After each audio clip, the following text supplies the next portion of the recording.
अस्सलामुअलैकुम दोस्तों, कैसे हैं आप। दोस्तों, मेरा नाम है Mohammad Bilal. Unique air cool and services channel पे आपको खुश आमदीद कहता हूँ। दोस्तों, आज की इस वीडियो में हमने ये देखना है कि अगर हमारे घर के रेफ्रिजरेटर का, फ्रीज़र का डोर या फ्रिज साइड का डोर किसी भी वजह से टूट जाए, बिल्कुल रूट से ब्रोकन हो जाए, गिर जाए, तो उसका हल क्या है। क्या हम घर में खुद अपने रेफ्रिजरेटर का डोर रिपेयर कर सकते हैं।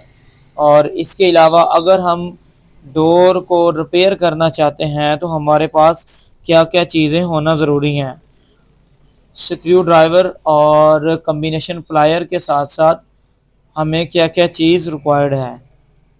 तो दोस्तों, चलिए बातें किए बगैर आपको प्रैक्टिकल की तरफ लेके चलते हैं और इस फ्रिज की पहले वाली कंडीशन भी आपको दिखाते हैं और आफ्टर रिपेयरिंग भी आपको इसकी जो कंडीशन है वो दिखाएंगे। आपकी आंखों के सामने हम डोर को रिपेयर करेंगे और दिखाएंगे किस तरीके से हमने क्या क्या चीज़ें अप्लाई की हैं और हमारा जो डोर है वो बिल्कुल जेन्युइन सा हो गया है। तो दोस्तों, ये आपके सामने डोर है, अपनी जेन्युइन कंडीशन में भी नहीं है, अपनी जगह पे भी नहीं है। और अगर डोर्स के लेवल की कंडीशन चेक की जाए तो राइट साइड से देख लें और लेफ़्ट साइड से देख लें, दोनों में कितना गैप है। तो अब हम आपको दिखाएंगे कि क्या इस डोर को हम खुद रिपेयर कर सकते हैं। जी हाँ दोस्तों, रिपेयर कर सकते हैं। ये आप देखें, ये कितना ज़्यादा टूटा हुआ है और इसके जो जेन्युइन लॉक्स हैं वो टूट गए हैं। अब हमने क्या करना है जी, अगर हमने किसी भी कंपनी के टेक्नीशियन को बुलाया, किसी भी HVACR को मैकेनिक को बुलाया, तो उसने हमें काफ़ी ज़्यादा तकरीबन 2500-3000 के राउंड अबाउट में ख़र्चा बताना है। तो दोस्तों, हमने इस डोर को अपने घर पे ही रिपेयर करना है और बग़ैर किसी ज़रूरी टूल के। कम्बिनेशन प्लायर और स्क्रू ड्राइवर तकरीबन हर घर में मौजूद होता है। तो दोस्तों, डोर को आपने नीचे वाला जो स्पोर्ट है उससे बाहर निकाल लेना है। स्पोर्ट से बाहर निकालने के बाद अब हमने यूनिट की जो हमने रिपेयरिंग करनी है, डोर को अच्छे तरीके से हमने साफ़ करना है और साफ़ करने के बाद अब हमने एल्फी लगानी है। और एल्फी के साथ एक कमाल की चीज़ आपको बताऊंगा कि वो हमने क्या ऐसा फार्मूला, ऐसा क्या केमिकल लगाना है हमारा जो डोर है वो जेन्युइन सा हो जाए। तो दोस्तों, पहले मैंने इसकी सफाई की है अच्छे तरीके से टेस्टर से, और टेस्टर से सफाई करने के बाद अब मैंने आपके सामने एल्फी लगाई है। और एल्फी लगाने के बाद अब हमने एक चीज़ अपने जहन में रखनी है कि मीठा सोडा जो है वो इस तरीके से लगाना है कि आपके जो हाथ है वो एल्फी के साथ टच ना हो। और आहिस्ता आहिस्ता से आपने ये एल्फी की जो बैक साइड है इससे मीठे सोडे को प्रेस करना है ताकि मीठे सोडे का जो लेवल है वो बरकरार रहे और बुश भी ख़राब ना हो। तो दोस्तों, जैसा कि मैं आपके सामने अभी एल्फी डाल रहा हूँ, और एल्फी डालने के बाद एक चीज़ और भी आपको बताऊंगा जो कि बहुत ज़रूरी है। ये ना हो कि आप डोर तो अपना रिपेयर कर लें और डोर रिपेयर करने के बाद डोर अपनी जगह पे ना बैठे। तो इसलिए दोस्तों, आपने ज़्यादा सोडा इस्तेमाल नहीं करना और ना ही बुश के अंदर ज़्यादा सोडा या एल्फी डालनी है। अगर आप ज़्यादा ओवर फिलिंग कर देंगे तो इससे जब हम डोर को अपनी जगह पे बिठाएंगे तो परेशानी का सामना करना पड़ेगा, क्योंकि जो ओवर फिलिंग होती है उसको ग्राइंड करने में भी ज़्यादा टाइम रिक्वायर्ड होता है।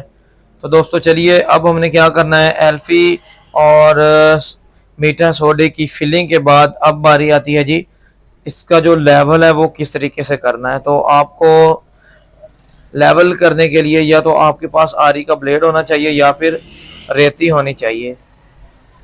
ये अगर आप नहीं भी लेंगे, दोनों चीज़ें तो ज़्यादा महंगी नहीं मिलेंगी। आपका जो डोर है वो सिर्फ और सिर्फ 100 या 150 में रिपेयर हो जाएगा। तो दोस्तों, अब हमने ग्राइंडिंग करना है और ग्राइंडिंग आपको सिखाते हैं किस तरीके से करनी है। और ग्राइंडिंग करते वक्त ये चीज़ आपने जहन में रखनी है कि बुश का जो लेवल है वो बिल्कुल एल्फी के बराबर होना चाहिए। एल्फी से और मीठे सोडे से फिलिंग करने के बाद अब हमने पहले बुश को अंदर से सफाई करना है, ताकि बुश के अंदर जो एल्फी वगैरह एक्स्ट्रा डली है या मीठा सोडा एक्स्ट्रा डल गया है वो बुश की जगह को तंग ना कर दे। तो एक तो ये है कि हमने इसको अच्छे तरीके से अंदर से सफाई करनी है, और दूसरा मामला अब आपको दिखाते हैं कि ग्राइंडिंग किस तरीके से करनी है। जी तो दोस्तों अब हम आपको मुकम्मल तरीका दिखाएंगे। ये देखिए हमारे पास एक आरी ब्लेड है, और आरी ब्लेड के साथ जो एक्स्ट्रा हमने बुश से थोड़ा सा लेवल अप हुआ है उसको हमने ग्राइंड कर लेना है। और ग्राइंड करते वक्त अब आपके जहन में आ रहा होगा कि जी जब हमने एल्फी को और मीठे सोडे को ग्राइंड करना है तो इसका जो दरमियान वाला टाइम है ड्राई होने के लिए वो कितना होना चाहिए। तो मैंने आपको पहले भी बताया है, इसका तकरीबन मैक्सिमम 10 मिनट दें इसको ड्राई होने के लिए। और ड्राई होने के बाद अब हम इसको अच्छे तरीके से ग्राइंड करेंगे, और ग्राइंड के बाद हमने जो डोर फिट करना है वो डोर किस तरीके से फिट करना है, और क्या ये हमारा तजर्बा कामयाब होगा और डोर का जो लेवल है दोनों डोर्स का वो इक्वल होगा। तो चलिए आपको डोर फिट करके दिखाते हैं। जो हमारी ग्राइंडिंग है वो तकरीबन मुकम्मल हो चुकी है। अब हमने मज़ीद इसके अंदर एल्फी या मीठा सोडा ऐड नहीं करना। तो माशाल्लाह लेवल देखिए आप कितना ज़बरदस्त लेवल हो गया है। अब आप सोच रहे होंगे क्या हमने जो काम किया है ये लाइफ टाइम चलेगा। तो जी हाँ दोस्तों, मैंने ये काफ़ी इसी फार्मूले के साथ और इतने ज़्यादा टूटे हुए डोर्स को रिपेयर किया है, और अल्हम्दुलिल्लाह वो काफ़ी अरसे से काफ़ी सालों से वो चल रहे हैं और दोबारा कस्टमर की कंप्लेन नहीं आई। अब हमने इसके अंदर कोई बुश वगैरह नहीं डालना, ना ही कोई नया बुश डालने की ज़रूरत है। जस्ट हमने डोर को रीइंस्टॉल करना है, और आपको इसका जो डोर्स का लेवल है वो दिखाना है, और अपना काम जो 100% है वो चेक करवाना है। जी तो दोस्तों फाइनली अब हमने डोर को रिपेयर किया, और डोर को रिपेयर करने के बाद रीइंस्टॉल कर दिया है, और अब आप देख सकते हैं कि डोर ऑटोमेटिक खुद बंद हो रहा है, और डोर्स का जो लेवल है अल्हम्दुलिल्लाह वो भी इक्वल है। ये लेफ़्ट साइड से मैं आपको चेक करवा रहा हूँ। अब मैं आपको राइट साइड से जो डोर का लेवल है वो चेक करवाऊँगा। ये फ्रंट से देखें, माशाल्लाह ये वही डोर है, ये वही टूटा हुआ दरवाज़ा है जो कि बिखरा हुआ था और लटका हुआ था, और हमने इसको रिपेयर किया है और कम खर्चे में रिपेयर किया है। आपकी आंखों के सामने आपको रिपेयर करके दिखाया है, और कोई ज़्यादा मुश्किल काम नहीं है, ना ही ज़्यादा खर्चे का काम है।